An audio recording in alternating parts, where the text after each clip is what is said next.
Hey guys, Walter here with the Black Film Guild, and today I have a special guest. I'm here with Audra. She is a professional photographer in San Francisco. We have the D850 we're going to be trying to, kind of see what it's all about. She is going to be shooting here. She's familiar with the Nikon, infrastructure. She is going to kind of let us know the pros and cons, how she feels about it, what are her thoughts on it. Over the course of it, I'm going to be kind of following her around, kind of seeing what she feels about it. And I'm going to give my thoughts on how I feel about it as a Canon shooter as well. But let's just jump right into it and get started.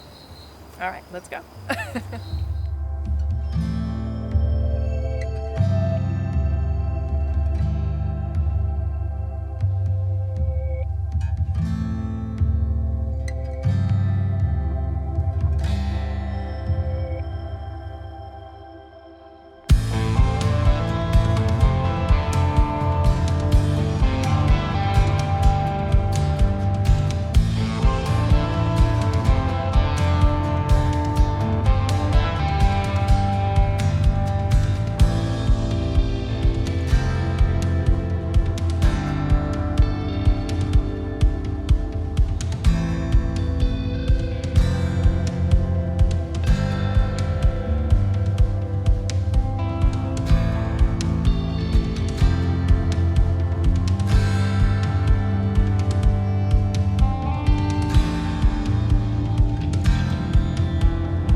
What are your thoughts so far?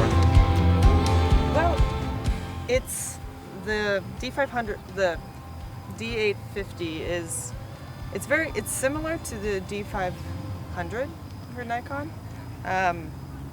In terms of layout, it's very, very close to that, and where all of the new buttons are. It seems a little bit lighter in weight, the body. The fun part about it, and with the 500, is that it has this big screen in the back that can pull out if you want to, if you're trying to take a photo of something and you're holding the camera up. It's a way to be able to see what you're taking photos of, which is nice. The new thing that both of these cameras have are live view. I do know some photographers who only shoot in live view. I haven't gotten used to it yet, because it seems the photos are actually really clear, but it feels like it's a slower shutter speed when you take it, because it makes more noise when you're taking a photo. But yeah, overall, I mean, it's taking really great photos, quality-wise. All right, well, I'll take them into post and see what they look like. Yeah.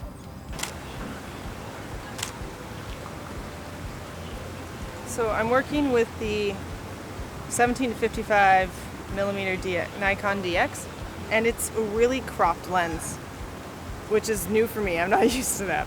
So when you're looking through the viewfinder, there is a box in the viewfinder that shows you where exactly it will be cropped, which is really nice because some cropped lenses don't show that. But it's very cropped, so it's a very distinct, which is kind of annoying. At least I thought at first, but I think actually it could be good for some people who are bad at framing. Some people aren't very good at framing and looking through and seeing a big picture. Having a box inside there really shows you where does this fit in to the whole scene and what are you actually taking a photo of. So it really makes you focus and think a little bit more about the shot that you're taking, which I think is great for people to learn framing a little bit better. For starters, I want to send a special thank you to Audra, who helped me out with this review. If you would like to talk to her more about photography, I'm going to throw her Instagram on the screen. Feel free to connect. I'll also leave a description in the description area below. But just to preface, these photos, none of these photos were edited in any way. These are all straight from camera. And I did that mainly so that way people like you who are watching this video can kind of get an idea of what you're going to get straight out of camera, and then you can use your creative background or your creativity to kind of edit the raw photos in post. But I think that's a good way to actually do this. It's just like to show you the raw camera images out of the off of the sensor, JPEG, so that way you can see what I'm seeing. So what are my final thoughts on the Nikon D850? Well, I just want to start by saying this was not what I thought it was going to be.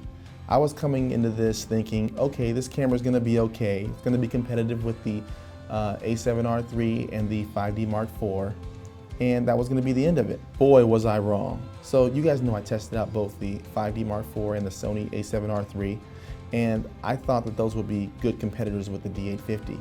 And I can say without a doubt that this camera takes the icing on the cake. After I got the camera in hand, it only took me about 2 days to get things where I wanted and to have the settings the way I wanted them.